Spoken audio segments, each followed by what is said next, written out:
Welcome back to my channel. दोस्तों, प्रस्तुत है आज की ब्रेकिंग न्यूज। मानदेय देने वाले दल का वित्तविहीन शिक्षक देंगे साथ।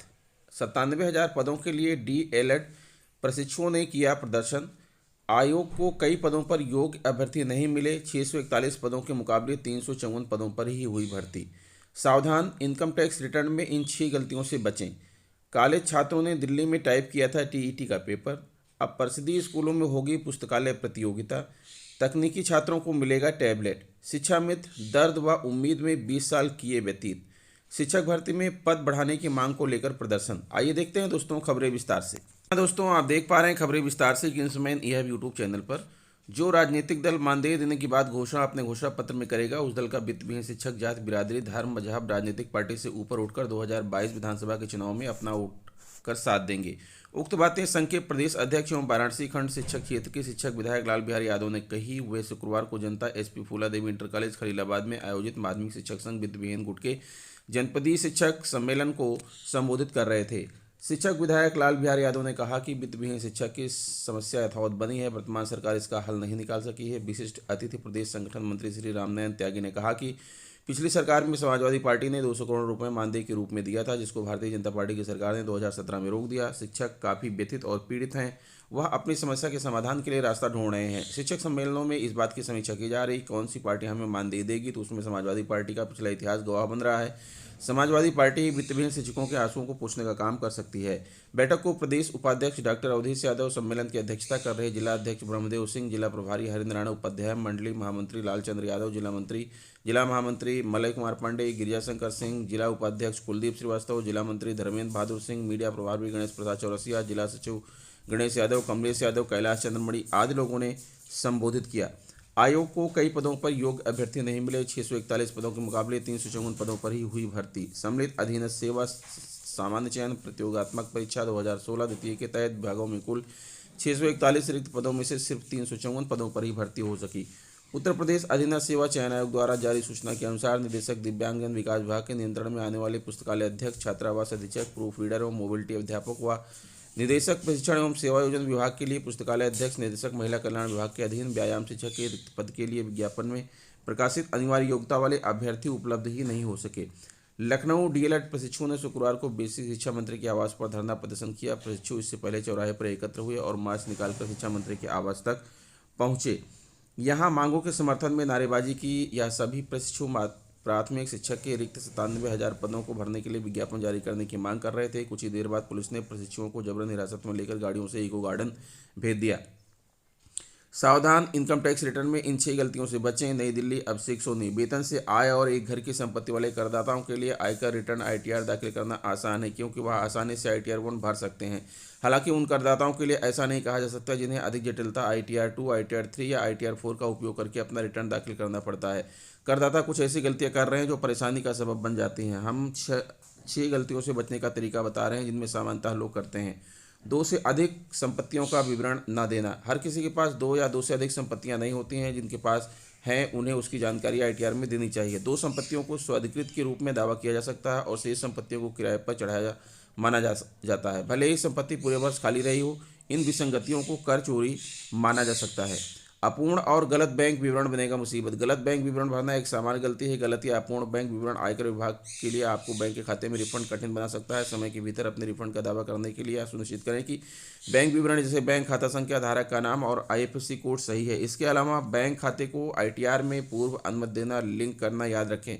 ऐसा न करने पर आयकर विभाग आपके रिफंड की प्रक्रिया को पूरा नहीं कर पाएगा। फॉर्म 26AS का मिलान करना बिल्कुल ना भूलें। फॉर्म 26AS की दोबारा जांच कर लेनी चाहिए। इसे किसी व्यक्ति की आय, TDS, अग्रिम कर, स्वमूल्यांकन कर और कई जानकारियां शामिल हैं। सभी वेतनभोगी लोगों को नियोक्ता के फॉर्म 16 और फॉर्म 26AS के साथ अपनी जानकारी का मिलान करना चाहिए। उदाहरण के लिए यदि आय में विसंगति पाई जाती है तो आयकर विभाग नोटिस जारी करेगा। हाल ही में आयकर विभाग द्वारा वार्षिक सूचना विवरण AIS भी लॉन्च किया गया है। रिटर्न के पहले AIS को जरूर देखें। टैक्स छूट प्राप्त आय का उल्लेख नहीं करना। करदाता छूट वाली आय का उल्लेख नहीं करते। धारणा यह है कि चूंकि छूट प्राप्त आय कर योग्य नहीं है, इसलिए उसका उल्लेख करने की आवश्यकता नहीं। यह सच नहीं है। करदाता को ITR दाखिल करने की आवश्यकता होती है यदि कुल आय 2.5 लाख से अधिक है या यदि वह कुछ शर्तों को पूरा करते हैं, भले ही कुल आय 2.5 लाख से कम हो। उदाहरण के लिए यदि किसी व्यक्ति ने एक वित्तीय वर्ष के दौरान विदेश यात्रा में 2 लाख से अधिक खर्च किए हैं तो उसे ITR दाखिल करना चाहिए। गलत खुलासा करना सभी आय स्रोतों और संपत्तियों का गलत खुलासा करदाताओं के बीच एक अपेक्षाकृत सामान्य गलती है। उदाहरण के लिए यदि कोई व्यक्ति जानबूझकर सभी स्रोतों से अपनी कुल आय के बारे में गलत जानकारी देने का प्रयास करता है तो उसे कारावास या जुर्माना या दोनों हो सकता है। इसी तरह यदि गलत आईटीआर फॉर्म के माध्यम से आईटीआर दाखिल किया जाता है तो कर अधिकारी रिटर्न को दोषपूर्ण मान सकता है। अग्रिम कर का भुगतान नहीं करना, कई बार करदाताओं को इस बात की जानकारी नहीं होती कि उन्हें अग्रिम कर का भुगतान करने की आवश्यकता है। एक वेतनभोगी व्यक्ति को अग्रिम कर का भुगतान करने की आवश्यकता नहीं है, क्योंकि नियोक्ताओं को मासिक वेतन या टीडीएस से लागू कर की कटौती करने की आवश्यकता होती है। हालांकि अगर आपके पास आय के अन्य स्रोत हैं तो अग्रिम कर का भुगतान करना चाहिए। उत्तर प्रदेश शिक्षक पात्रता परीक्षा यूपीटीईटी का पेपर छापने में हुई मिलीभगत की जांच में हो रहे खुलासे ने अधिकारियों को भी हैरान कर दिया है। एसटीएफ की ओर से दर्ज कराए गए मुकदमों से चौंकाने वाली बातें सामने आई हैं। खुलासा हुआ है कि प्रश्न पत्र को अलग अलग भाषा में टाइप करने के लिए दिल्ली में स्कूल कॉलेज के छात्रों को अनियमित तरीके से बुलाया गया। पुलिस के अनुसार फिनसर्व लिमिटेड को 23 लाख पेपर छापने का ठेका 13 करोड़ में दिया गया था। बिना किसी अनुबंध के दे दिया 4 प्रेस को ठेका। सचिव परीक्षा नियामक संजय उपाध्याय के द्वारा दिल्ली की जिस आरएसएम फिनसर्व लिमिटेड को टीटी के पेपर छापने का ठेका दिया था उसकी अपनी कोई प्रेस नहीं है। जिस पते पर यह ठेका दिया गया वहां पर बियर का गोदाम है। उसके द्वारा इस ठेकों को लेने के बाद दिल्ली, कलकत्ता और नोएडा के जिन 4 प्रेस को पेपर छापने का ठेका दिया गया था उनके साथ किसी तरह का कोई अनुबंध नहीं किया गया था और गोपनीयता को बरकरार रखने के लिए कोई नॉन डिस्क्लोजर एग्रीमेंट नहीं किया गया था। 3 छात्रों को बुलाया गया था टीटी का पेपर टाइप करने के लिए। जिन 3 छात्रों को बुलाया गया था वह सभी दिल्ली के रहने वाले हैं और वहीं पर रहकर पढ़ाई कर रहे हैं। उर्दू में टाइपिंग के लिए जिस छात्र को बुलाया गया था वह दिल्ली में ही पढ़ाई कर रहा है, जबकि हिंदी और संस्कृत में टाइपिंग के लिए बुलाया गया था छात्र दिल्ली में ही कोचिंग करता है। अक्षम संस्था को दिया पेपर छापने का काम। एसटीएफ ने अपने मुकदमे में कहा कि सचिव परीक्षा नियामक उत्तर प्रदेश द्वारा सक्षम संस्था को पेपर प्रिंटिंग का कार्य न देकर अवैध तरीके से अनुचित लाभ के लिए अक्षम संस्था को पेपर छापने का कार्य दिया गया। उसके द्वारा अनुभवहीन व्यक्ति को नियुक्त करते हुए सुरक्षा के मानकों को अनदेखा कर पेपर छपवाया गया, या दोनों ही इसके लिए मुख्य रूप से जिम्मेदार, जिनकी वजह से पेपर आउट हो गया। यह है मामला। 28 नवंबर को होने वाली उत्तर प्रदेश शिक्षक पात्रता परीक्षा का प्रश्न पत्र परीक्षा वाले दिन ही सोशल मीडिया पर वायरल हो गया था, जिसके बाद यह परीक्षा निरस्त कर दी गई थी। इस मामले की जांच में जुटी नोएडा एसटीएफ ने बेसिक शिक्षा विभाग के निदेशक सचिव परीक्षा नियामक प्राधिकारी संजय उपाध्याय समेत 36 लोगों को अभी तक गिरफ्तार किया है। इस मामले में प्रदेश में दर्ज सभी मुकदमों की जांच एसटीएफ को मिल चुकी है। एसटीएफ द्वारा लगातार इस मामले में छापेमारी की जा रही है। फुटेज उपलब्ध नहीं कराई। एसटीएफ ने कहा कि टाइपिंग, डिजाइनिंग, प्रूफ रीडिंग के दौरान सीसीटीवी फुटेज को सुरक्षित रखने की बात कार्यदायी संस्था ने अधिकारियों से कही थी, लेकिन वह जांच में ऐसी कोई फुटेज उपलब्ध नहीं करा सकी और ऐसी कोई फुटेज है नहीं। श्रावस्ती जिले के पसदी विद्यालयों के छात्रों को अब स्कूल के पुस्तकालयों में बैठकर अपने ज्ञान में इजाफा करने की सुविधा उपलब्ध मिलेगी। ब्लॉक व जिले स्तर पर बाल मेले का आयोजन किया जाएगा। उत्कृष्ट प्रदर्शन करने वाले स्कूलों को मॉडर्न व अल्ट्रा मॉडर्न क्लास के इनाम से सम्मानित किया जाएगा। शिक्षा अधिकारियों के साथ बैठक में परिषदीय स्कूलों में शैक्षिक स्तर बढ़ाने के लिए तैयार योजना में जिले के सभी स्कूलों में पुस्तकालय स्थापना की रूपरेखा बनाई गई है। 15 से 25 दिसंबर तक अंतर्विभागीय समिति न्याय पंचायत स्तर पर उत्कृष्ट पुस्तकालय का चयन करेगी। चयन का आधार पुस्तकालय में सुविधा के बजाय पुस्तकालय की क्रियाशीलता होगी।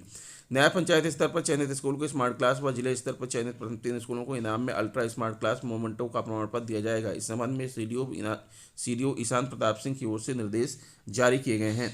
तकनीकी छात्रों को मिलेगा टैबलेट, सामान्य स्नातक को दिया जाएगा स्मार्टफोन। जानिए किस कोर्स के छात्र को मिलेगा क्या।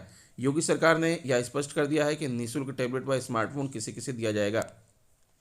तकनीकी शिक्षा, चिकित्सा शिक्षा और व्यावसायिक पाठ्यक्रमों के विद्यार्थियों को टैबलेट दिए जाएंगे। वहीं उच्च शिक्षा विभाग के स्नातक एवं स्नातकोत्तर पाठ्यक्रम वाले विद्यार्थियों को स्मार्टफोन दिए जाएंगे। नोडल एजेंसी यूपी डेस्को की ओर से इसकी खरीद के लिए वित्तीय निविदा पूरी हो गई है। आपूर्ति सैमसंग, एसर और लावा जैसी कंपनियां करेंगी। तीनों कंपनियां 12,700 की दर से टैबलेट कंपनियां 12,700 की दर से टैबलेट आपूर्ति करेंगी, जबकि लावा सैमसंग एक स्मार्टफोन 10,700 में आपूर्ति करेगी। जानकारी के मुताबिक टैबलेट और स्मार्टफोन का वितरण 20 दिसंबर के बाद शुरू हो जाएगा। प्रधानमंत्री नरेंद्र मोदी और मुख्यमंत्री योगी आदित्यनाथ के हाथों भव्य समारोह में इसका वितरण किया जाएगा। इस पर करीब 4700 करोड़ रुपए की लागत आएगी। इन्हें टैबलेट 2021 में तकनीकी शिक्षा के तहत अध्ययनरत विद्यार्थियों, तकनीकी शिक्षा डिप्लोमा आईटीआई में प्रशिक्षणरत विद्यार्थियों, राजकीय एवं निजी मेडिकल कॉलेज, डेंटल कॉलेजों, एमबीबीएस, एमएस, एमडी, बीडीएस और नर्सिंग कॉलेजों में बीएससी और एमएससी नर्सिंग कोर्स, पैरामेडिकल और नर्सिंग के विद्यार्थियों को। इन्हें स्मार्टफोन स्नातक एवं स्नातकोत्तर के विद्यार्थियों, सेवा मित्र पोर्टल पर पंजीकृत कुशल श्रमिकों, एमएसएमई विभाग की विश्वकर्मा श्रम सम्मान योजना, SC/ST स्वरोजगार प्रशिक्षण योजना, पिछड़ा वर्ग प्रशिक्षण योजना और ODOP की प्रशिक्षण योजना में पंजीकृत अभ्यर्थियों को। शिक्षा मित्र दर्द व उम्मीद में 20 साल किए व्यतीत।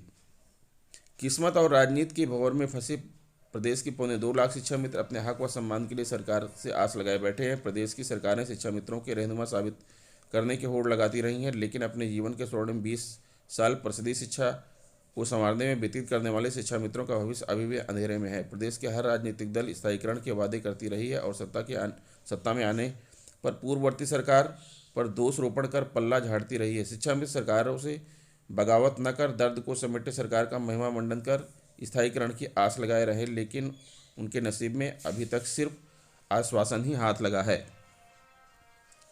लखनऊ बेसिक शिक्षा में 69,000 शिक्षक भर्ती में 22,000 पद जोड़कर प्रक्रिया पूरी करने की मांग कर रहे अभ्यर्थियों ने शुक्रवार को विधान भवन के सामने प्रदर्शन किया। पुलिस ने अभ्यर्थियों को समझाकर लौटा दिया।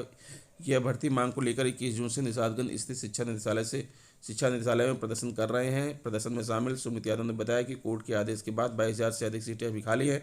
हमारी मांग है कि इन्हीं 22,000 पदों को 69,000 शिक्षक भर्ती में जोड़ दिया जाए।